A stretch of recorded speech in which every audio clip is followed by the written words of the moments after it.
ଆପଣ ଦେଖୁଛନ୍ତି ଜିଲ୍ଲାପାଳ ଅଫିସ ସମ୍ମୁଖରେ ବାଣପୁର ଥାନା ପୁଲିସ ଆସାମୀମାନଙ୍କୁ ଘଣ୍ଟ ଘୋଡ଼ାଇବା ଓ ପୁଲିସର ନିଷ୍କ୍ରିୟତା ବିରୋଧରେ ଖୋର୍ଦ୍ଧା ଜିଲ୍ଲାପାଳଙ୍କ କାର୍ଯ୍ୟାଳୟ ସମ୍ମୁଖରେ ଦଳିତ ଫୋରମର ଗଣଧାରଣା। ଆପଣଙ୍କୁ ମୁଁ ଦେଖାଉଛି ଏକ୍ସକ୍ଲୁସିଭ୍। ଆପଣ ଦେଖନ୍ତୁ ବର୍ତ୍ତମାନ ବାଣପୁର ପୁଲିସ କିପରି ଦୁର୍ନୀତି କରୁଛି।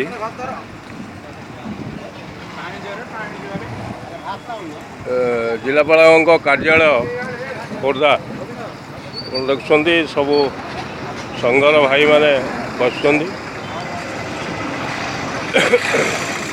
ଗମ୍ଭାରୀମୁଣ୍ଡା ବଜାରରେ ଖଜୁରିଆ ଗାଁର ଗୁଣ୍ଡାରାଜ ବନ୍ଦ କର, ଦଳିତମାନଙ୍କ ପ୍ରତି ଅତ୍ୟାଚାର ହେଉଛି, ତାର ପ୍ରତିବାଦ କରୁଛନ୍ତି।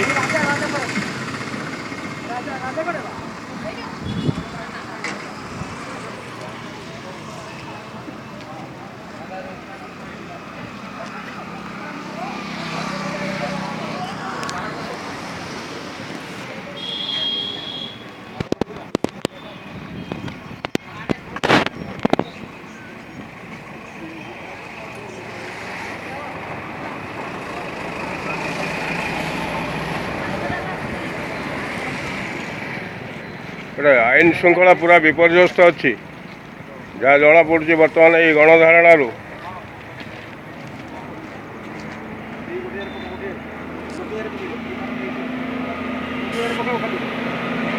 ଆଚ୍ଛା, କ'ଣ ହେଇଛି ଟିକେ କହିବେ କି? କୁହନ୍ତୁ, ସେ ଆଇ ଟିକେ କୁହନ୍ତୁ, କିଏ କହିବେ ଟିକେ କୁହନ୍ତୁ, ଯିଏ ହେଲେ ଜଣେ କୁହନ୍ତୁ, କୁଇକ୍।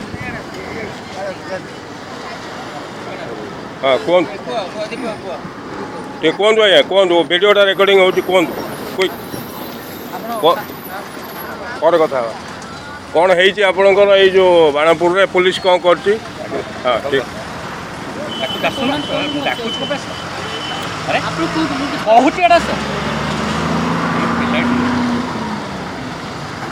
ରିଟାୟାର୍ଡ ହେଇକି କାଲକାଟାରୁ ଆଜ୍ଞା କରିବା ସମୟରେ ଟ୍ରକ୍ ଗମ୍ଭାରୀମୁଣ୍ଡା ବଜାରରେ ହଁ କିଛି ମଦ ମାଫିଆ ଲୋକ ଅଟକାଇକି ହଁ 5,000 ଟଙ୍କା ବଟି ମାଗିଲେ।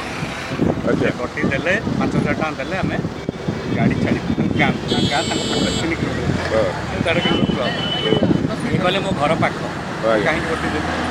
ଏଇ ସାଧାରଣ ଦୃଷ୍ଟିରୁ ଯେହେତୁ କହିଲେ ହରେ ଗାଡ଼ି ଟୋକା ଆଉ ତୁ ବଟି ନ ଦେଇକି ତୋତେ ଛାଡ଼ିଦେବୁ, ଏ ଭିତରେ ଯୁକ୍ତତର୍କ ହେଇଛି।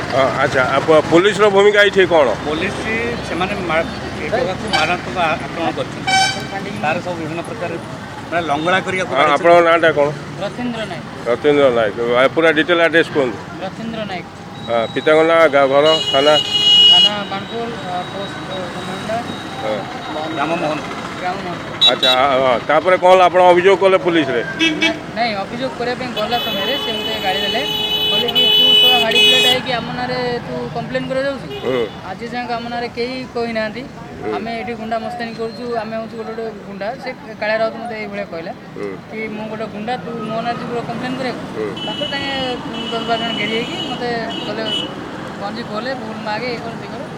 ନାଇଁ, ଏସବୁ କଲା ପରେ ଆପଣ ପୁଲିସ ପାଖକୁ ଯାଇଥିଲେ? ପୁଲିସ କ'ଣ କହିଲା ତା ବିଷୟରେ କୁହନ୍ତୁ। ପୁଲିସ କହିଲେ, ପୁଲିସଙ୍କ ପାଖକୁ ଗଲାବେଳେ ସେ ପୁଲିସ ଇନଫର୍ମର ନଥିଲେ, ସେ ଫାଣ୍ଡି ଭିତରେ କେହି ଗୋଟେ ନଥିଲେ। ପହଞ୍ଚିବା ପରେ ପରେ ମୋ ପଛରେ ସବୁ ପହଞ୍ଚିକି ମୋତେ ବାଡ଼ିଆ ଷ୍ଟାର୍ଟ କଲେ। କିଏ ବାଡ଼େଇଲେ? ଯେଉଁ ଯାହା ସାଙ୍ଗେ ଝଗଡ଼ା ଥିଲା କେଉଁ ଜାଗାରେ ବାଡ଼େଇଲେ?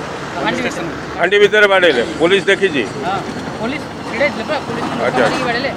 ତାପରେ ପୁଲିସ ନକରି ବାଡ଼େଇବା ପରେ ସେମାନେ ଆଉ କିଛି ଷ୍ଟେପ୍ ନ ନେବା ହେତୁ ତାପରେ ଫୋର୍ସ ଆସିଲେ। ତାକୁ ବାଡ଼େଇଛନ୍ତି, ତା ମାଆକୁ ବାଡ଼େଇଛନ୍ତି, ତାଙ୍କ ଛୋଟ ଭାଇଟାକୁ ବି ବାଡ଼େଇଛନ୍ତି।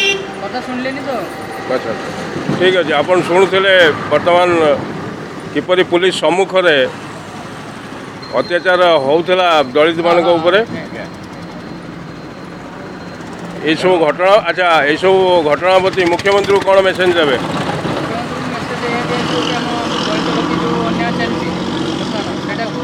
ଆମର ଏସ୍ଡିଓ ଯେଉଁ ଅଛନ୍ତି ସୁଭାଷ ଚନ୍ଦ୍ର ପଣ୍ଡା, ଆଜ୍ଞା, ସେ କୌଣସି ପ୍ରକାର ମାନେ ଗୁଣ୍ଡାରାଜ ଘଟ ଘୋଡ଼େଇକି ଦଳିତମାନଙ୍କ ଉପରେ ଅତ୍ୟାଚାର ଯେଉଁ ହେଉଛି ସେ ଟୋଟାଲି କିଛି ହସ୍ତକ୍ଷେପ କରୁନାହାନ୍ତି।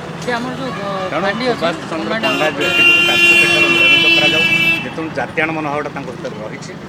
ତା ସତ୍ତ୍ୱେ ଆମର ଯେଉଁ ଗୁଣ୍ଡାରାଜ ଚଳାଇଥିବା କାଳିଆ ରାଉତ ଟୁନା ଟୁନା ସାନ୍ତରା ସାମନ୍ତରା ଇତ୍ୟାଦି ଯେଉଁମାନେ ଅଛନ୍ତି ତାଙ୍କୁ ଦିନେ ପଟ୍ଟନାୟକ। ଆରେଷ୍ଟ କରାଯାଉ। ଏହା ହେଲେ ଏବଂ ସେଠି ଯେଉଁ କାଠ ମାଫିଆ ଅଛନ୍ତି ଖଜୁରିଆର ସେମାନଙ୍କୁ ଆରେଷ୍ଟ କରାଯାଉ ବା ବନ୍ଦ କରାଯାଉ। ସେଠି ଯେଉଁ ରାସ୍ତା ଅବରୋଧ କରିଛନ୍ତି ସେ ରାସ୍ତା ଘର ଦୋକାନ ଘର ଭଙ୍ଗାଯାଉ।